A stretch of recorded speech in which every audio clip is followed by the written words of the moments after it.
መጀመሪያ ወሬውን ሂደህ አንተ በስነ ስርዓት እንድታሳውቃት ለሚስትህ በስርዓት ሂደህ እንደዚህ አድርጌያለሁ እንደዚህ ነበረ ብለህ ያለውን ያደረከውን ያለውን እውነት እንድትነግራት።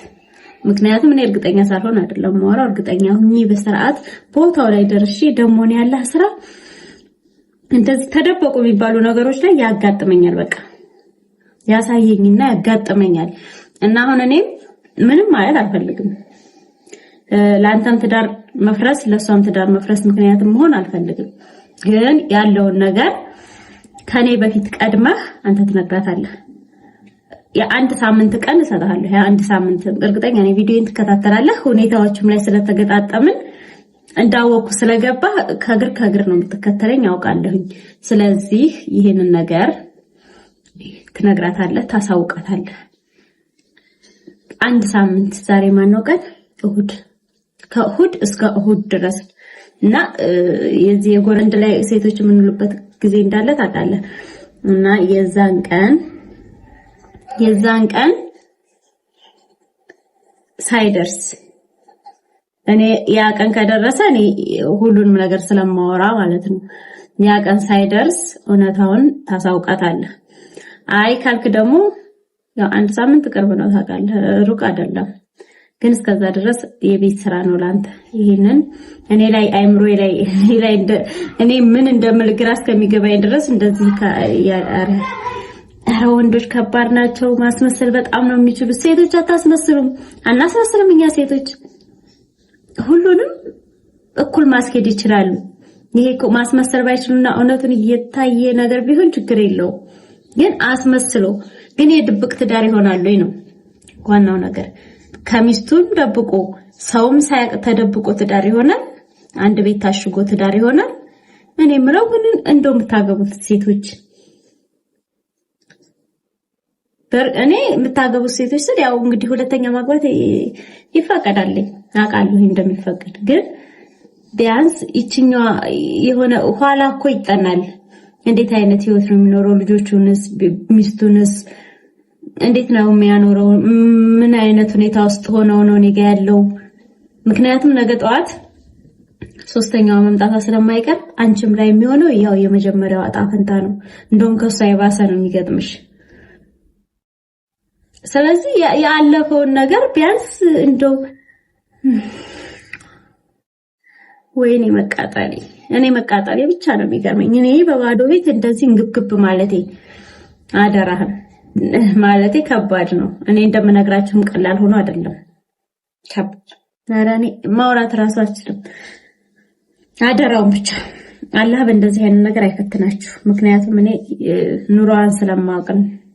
አሁን አይደለም በደንብ ማወራችሁ፣ ይሄ ነገር ከተስተካከለ በኋላ ነው። ግን እንዴት እንደሚስተካከል ብቻ አላህ ያብጀው።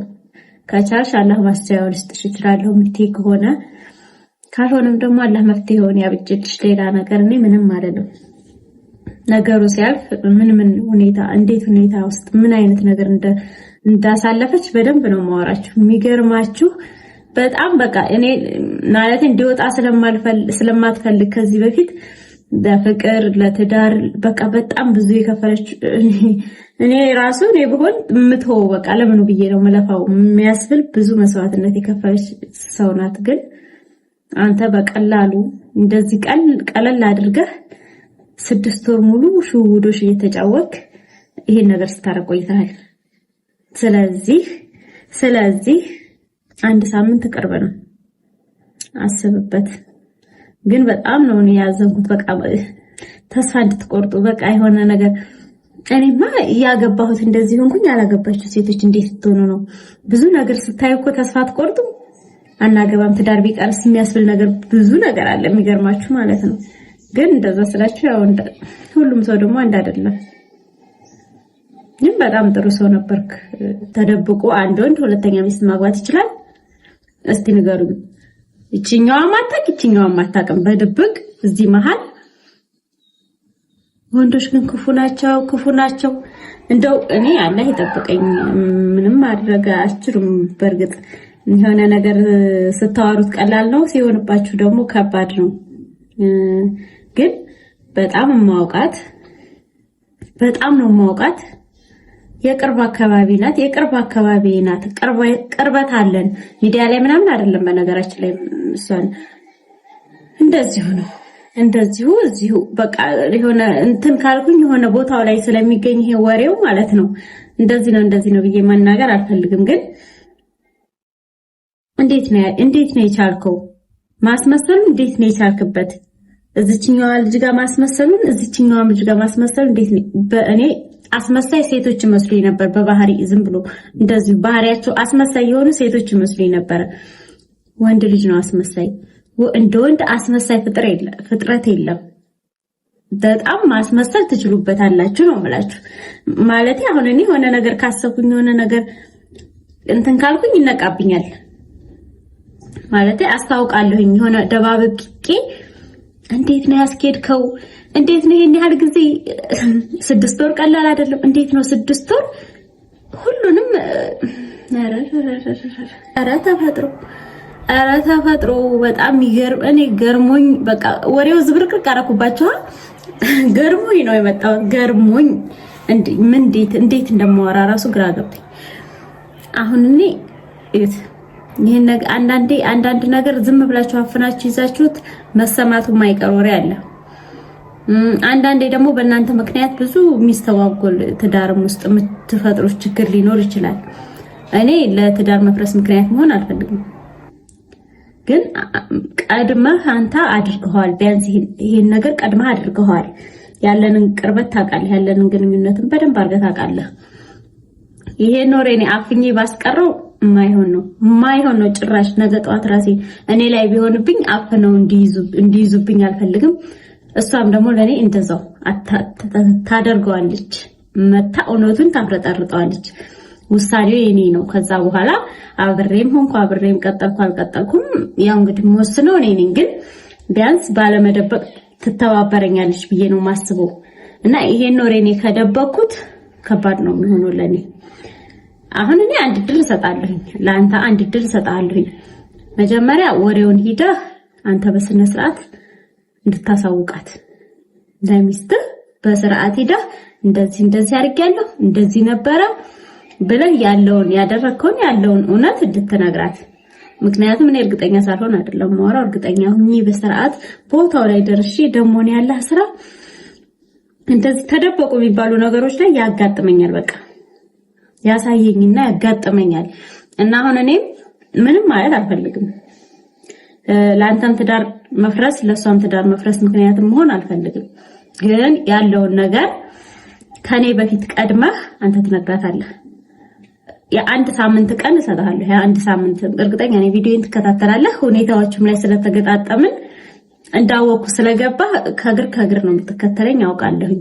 ስለዚህ ይሄንን ነገር ትነግራታለህ፣ ታሳውቃታለህ። አንድ ሳምንት ዛሬ ማነው ቀን? እሁድ።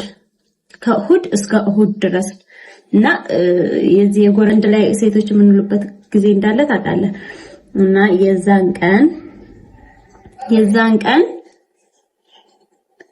ሳይደርስ እኔ ያ ቀን ከደረሰ እኔ ሁሉንም ነገር ስለማወራ ማለት ነው። ያ ቀን ሳይደርስ እውነታውን ታሳውቃታለህ። አይ ካልክ ደግሞ ያው አንድ ሳምንት ቅርብ ነው ታውቃለህ፣ ሩቅ አይደለም። ግን እስከዛ ድረስ የቤት ስራ ነው ላንተ። ይሄንን እኔ ላይ አይምሮዬ ላይ እኔ ምን እንደምል ግራ እስከሚገባኝ ድረስ እንደዚህ ኧረ ወንዶች ከባድ ናቸው። ማስመሰል በጣም ነው የሚችሉት። ሴቶች አታስመስሉም። አናስመስልም እኛ ሴቶች ሁሉንም እኩል ማስኬድ ይችላሉ። ይሄ ማስመሰል ባይችሉና እውነቱን እየታየ ነገር ቢሆን ችግር የለውም።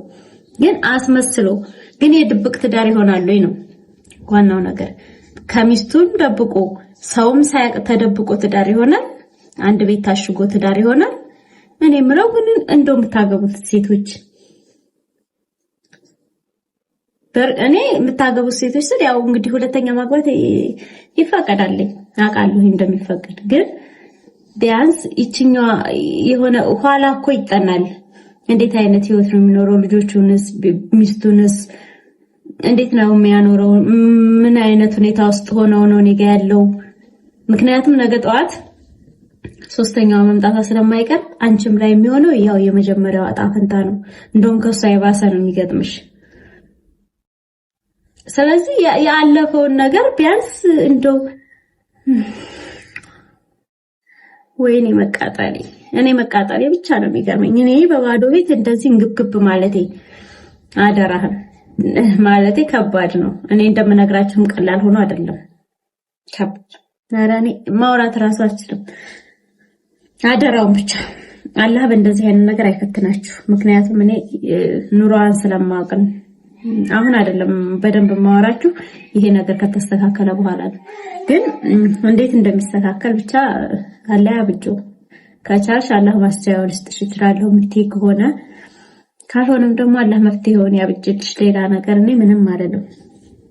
ነገሩ ሲያልፍ ምን ሁኔታ እንዴት ሁኔታ ውስጥ ምን አይነት ነገር እንዳሳለፈች በደንብ ነው ማወራችሁ። የሚገርማችሁ በጣም በቃ እኔ ማለት እንዲወጣ ስለማትፈልግ ከዚህ በፊት ለፍቅር ለትዳር በቃ በጣም ብዙ የከፈለች እኔ ራሱ እኔ ብሆን ምትሆ በቃ ለምኑ ብዬ ነው መለፋው የሚያስብል ብዙ መስዋዕትነት የከፈለች ሰው ናት። ግን አንተ በቀላሉ እንደዚህ ቀለል አድርገህ 6 ወር ሙሉ ሹውዶሽ እየተጫወክ ይሄን ነገር ስታረቅ ቆይተሃል።